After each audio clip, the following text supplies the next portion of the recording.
I have a problem with Nigerian team. At times they play like Man U. Like, it's not a question of winning Principe or not winning Principe. We are going to win Principe. But Sao Tome and Principe. But are we going to bank the goals like Guinea-Bissau? So if we do anything tomorrow, nobody should come and tell me that because Ekong didn't start. It's not a good excuse. Because we are playing unknown soldier. This is the first time in the history of football we are meeting. In terms of the Sao Tome team, Godfrey, what do we have to look forward to? Based on who be this country itself. I know you didn't know them. Hello, ladies, gentlemen, boys, girls, and people from all over the world. My name is Stokes, and this is Football Fans Tribe. Over here with the interview Nigerian football fans after matches, and we'll give you Nigerian football fan content back to back. So if you're new here, please and I beg, just click that subscribe button. Thank you so much for watching. Also, thank you so much if you're a returning viewer. So this is officially the official Sao Tome and Principe versus Nigeria match preview. It's an AFCON 2023 qualifier and it's taking place in Morocco. So it's pretty much like a neutral ground for both teams. To my right hand side and your left, Godfrey, Afana. I did, bro. 100. Proud to be a Nigerian. And then, Andre, My brother. Afana. At the National Stadium like this. Very nice, very nice. So we'll just start by reflecting on our previous game with Sierra Leone here at the MKO Abiola National Stadium. So it went pretty. We got the win in the end, but then many people been complaining about the performances and all that. But I think at the end of the day, we just have to appreciate the 3 points. Now, Sao Tome, they lost 5-1 to Guinea-Bissau, and Guinea-Bissau now in the top the group as of now. You get so in based the on next, their goals. Yeah, based on the number of goals, we get. But then finally, just a quick recap of the previous game. Our game with Sierra Leone. Winning for that match against Sierra Leone, it matter a lot. Imagine Guinea-Bissau now in the top us now. So imagine say we don't win that match. Had the gap for B. So the very good win for Nigeria, and at the same time we learn our mistake them based on playing two big striker at the same time. You get. I remember when so many guys they talk say one big, one small, and they think they work out. If you check out like Aabuja, check out so many strikers where they play together like that. So I feel say yes, they think they work out if we play one big, one small. So anyhow we be sure, but I feel say we learn mistake based on the substitution where the man do immediately that second half. He don't really show you say yes.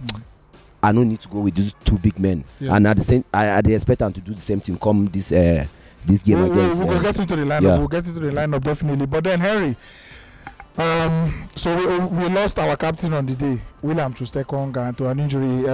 Quick recovery to Ekong, by the way, and we heard that he's already back in the UK to get checkups and then to find out the extent of the injury and all that. So will it be a big miss to you? I don't think it will be a big miss. That's a long game. We possessed that game like 60% possession. Then we had about 10 shots against their 5. You know, I think that was our first competitive game under Peseiro. Then we won. Though the goal margin wasn't that convincing, but in the qualifier, a win is a win. You know, I think our major problem now is concentration. You know. When you win a game 2-1 and you possess the game, you know, I think it's a good one. And I don't think we are going to repeat the same performance playing against Principe. So I think it's very good. We had we controlled the game till the last, let's say 10 minutes of the second half, when what happened was a normal thing. You are already losing, so you have to come all out. If we lose, we lose, or if we get a draw. But we were able to control that tempo. So for us to come back in that game, win that game, control the game to the end, we didn't concede the second goal. I think it's a good one. Fortune ahead. Good start, and then you get everything that they talk. Start as you mean to go on. So we started well, and hopefully we'll go on. But in terms of the Sao Tome team, Godfrey, what do we have to look forward to, or is there anything to look forward to at all? My brother. Sao Tome and Principe rather. The Sao Tome game guy. I know think say we get anything to look about. You get based on who be this country itself. I don't even know them. So the best thing I be say, even though we dey sleep, we go see trash these people. Tell us of when we can't wake up. We'll go do them check up. Last go do them makeup. But we can't settle at the end of the day. So if you say Principe guy, anyhow we be, we go trash them. So may they expect them. We dey road they come for them. Harry. In terms of their team now, there's a player that scored their only goal in that game. This is a team that has lost 19 of their last 21 matches. The 2 games where they win, one was against the 2 games where they win against Mauritius. You get, this is a team that previously, to be honest with you, I'm not even respect and with all due respect to Sao Tome and Principe, they are pretty much unknown in the African football scene. There be new faces, but then this is football. This is 90 minutes. This is 11-11. Okay. Now one team and now one day where one person do is announce himself. Sure. The fact that Sheriff were able to come to the Santiago Bernabeu and beat Real Madrid with a group of unnamed players and an unnamed coach, unknown men. Guy, me I know they ever dispute that football factor. As long as something when they blow P, now man to man, 11 to 11. In as well as this Sao Tome and Principe team, they have players that are playing in relegation leagues, some players that don't have a club at all, self. But then I wonder what you think genuinely. I have a problem with the Nigerian team. At times they play like Man U. Like it's not a question of winning Principe or not winning Principe. We are going to win Principe. But Sao Tome and Principe. But are we going to bank the goals like Guinea-Bissau? This was the problem. Every football lover around the world, every Nigerian fan around the world shouldn't be arguing whether Nigeria will win Sao Tome and Principe or will not win them. The question is, how many goals are we going to score? When a team like Chelsea or Man City play a depleted team or an average team, they count their goals. The top scorers get their goals. But a team like Man U will still go there and win. Make it difficult. They'll still go there and win 2-0 or even win 2-1 or 1-0. Like it's a good team. Like, I don't think fine, due respect to them. 2 countries in one. Fine, no issue. But they're playing the Giant of Africa 3-time champions. On a very good day, last 6 years ago. Some people will not go out and see this game. They will only wait for the result, like a 5-6-1 version. But Nigeria is not that team. We struggle against Sierra Leone. We struggle. Though we won the game, but we struggle. But I don't expect Nigerian team to struggle against Principe and Sao Tome. I don't expect them to struggle. So we need to get a good goal margin, because as it stands now, the reason why Guinea-Bissau is stopping that group is because of their +4 goals. And this same Principe scored first that day. They were the first to score, then they conceded 5. And I believe Nigeria, as we speak today, is better than Guinea-Bissau. We beat them at the Nations Cup. We beat them at the Nations Cup. Like the last time Nigeria met Guinea-Bissau, we won them.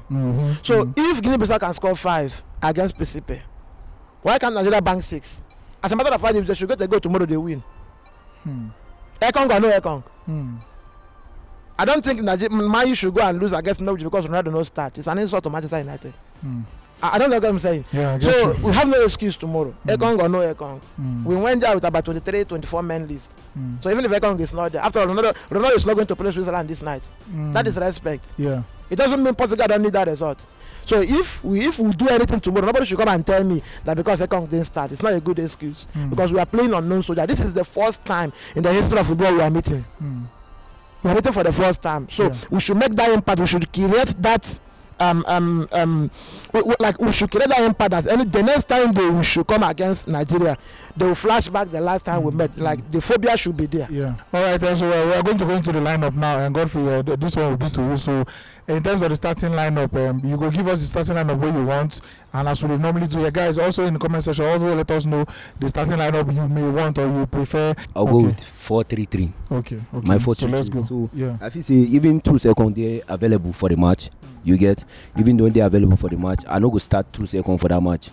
You know, Francis Uzo will start the match for me 100%. Francis Uzo for the goalkeeping department. You get. Then if I go to the defense, Calvin Bassey go start as centre back for me. Left centre back. Then Ajayi go play alongside them, because I feel say this guy Calvin Bassey now somebody will be saying get the energy, you get the body, you get the strength and everything. So anybody will come jam, say jam somebody. So I no go even like get shaking say I put somebody for there, because I feel say through Ekong on your own self, even though they turn to another Maguire for that defense. So for me, even though they are available, I will rest them. I will go with Calvin Bassey. Then for the right back, I know. So they go with Calvin Bassey and who? Ajayi. Okay. Yeah, sure. Right back. The right back, I know. Then Saidu Sanusi. I will go with that guy for the left back. Then for the midfield.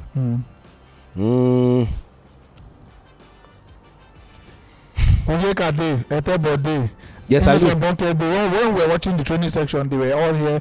They were training. Everybody was involved. So even the innocent bunker that we are afraid of, he's also available. Joaribo with Etebon for that midfield. then Alex will be for the front, then for the number 10, then for the front line, maybe Moses Simon. Right or left? Right. Okay. Then I'll go with Samuel Chukwueze. I know saying do somehow bad for the last game, but I'll still go with him.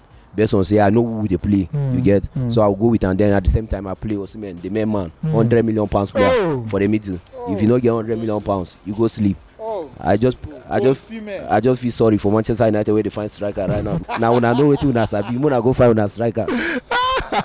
So Namalano be that okay. Me, I like the defense basically. I like the defense, but I go play Awaziem instead of Ajayi. Because that game against Sierra Leone, I don't like waiting Ajayi they shake up and down. Chidozie Awaziem, for a long time I've been feeling like this boy is our best centre back. You get, and he plays right back as well. So in terms of athleticism and presence as well, because he get the body too, he show. So I'll go with Calvin Bassey and then Chidozie Awaziem. A bit of inexperience there, but then it's Sao Tome Principe. If you can't play these guys in this game, where you won't play them? 90 so sure. All I know is Sanusi confirm. I would like Franco Onyeka instead of Ogeneka Roitebo because I feel Onyeka is more fluid, didn't get more fluidity to the game. So Onyeka Aribo and then Iwobi now. Iwobi now. I'll play Iwobi. He's becoming unstoppable. Off the left. He's becoming unstoppable. So I'm going with the 4-4-2-2-2. You get two left, two wingers, and then two strikers. So I'll play Iwobi off the left. Moses Simon will play off the right, and Samuel Chukwueze drops to the bench for me. You get, and then the two strikers now. I'm going with Victor Osimhen and Emmanuel Dennis, both of them. A 4-3-3 formation. The traditional back four, fine. Ekong is not there. Fine. I go with your back line. But at that midfield, I play Aribo and a table. Okay. Like to dual pivot. Yeah. Our number 4 is not strong. He's not. Let's know that. Let's do what Manchester United has been doing. The Fred and McTominay pairing. So let's do the table and Aribo. Then in their front, let Iwobi be in their front. But I will drop Chukwueze and play the Leicester guy, Lookman. Ademola Lookman. I play Lookman. Then you can't get 2 assists in a game and you're on the bench. So Simon must start. He must start. Already our top line is now unstoppable. Nobody can talk about him. We all know we have too many good center forward. You can't be playing one per game. You get at the expense of you're losing goals. We are not a goal scoring team anymore. So if you have these many players that are good and informed, I feel we have to focus more on our strengths than our weakness. Look at my problem. Look at my problem when you play 2 center forward in a national team setup. There is always this atom of lack of communication. Fine. That's my problem. Is it chemistry something? Is the chemistry this thing? How do you build chemistry? It's going to take you time. Games together. It's going to take you time. I can only agree with you because if you look at our group in this qualifier, I think it is a very good ground to experiment. Very easy group for Nigeria. It's a very good ground to experiment. But can we do it now? Are we going to continue doing it? Are we getting a result? Well, my opinion is this: when you front one attacker up front, one man up front, and you direct everybody to play to him, all the window crosses goes to him, all the EOB outcomes goes to him. Like everyone now knows we are playing to this man.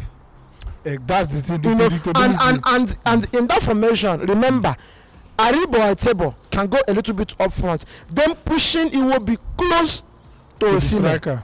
Sure. All right.